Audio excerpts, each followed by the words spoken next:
বন্ধুরা, ফেসবুকের টাকা দিয়ে আমি আমার মায়ের জন্য কিনে ফেললাম সোনার গহনা। তাহলে চলো শুরু করা যাক, পুরো বিস্তারিত বলা যাক তোমাদেরকে। আমার হচ্ছে গিয়ে অনেক দিন ধরে একটা স্বপ্ন, আমার মাকে কোনো কিছু একটা গিফট করব। তো সেই জন্য এই দেখো চলে গেলাম প্রথমে ব্যাংকের বুথে, সেখান থেকে আমি টাকা তুলে নিলাম।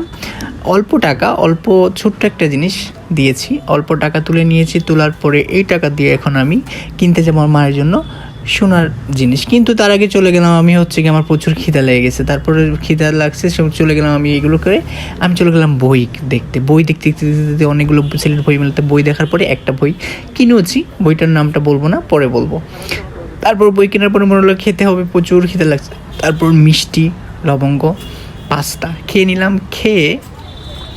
এগুলো খেয়ে আমার আম্মুর জন্য আমি আমার সেই কাঙ্ক্ষিত যেটা নিতে চেয়েছিলাম সেই গহনাটা নিয়ে নিলাম। ওই ছোটো একটা জিনিস, বাট আমি নিজের উপার্জন করা টাকা দিয়ে আমি আমার মাকে দিতে পারছি, এটাই আমার কাছে অনেক কিছু।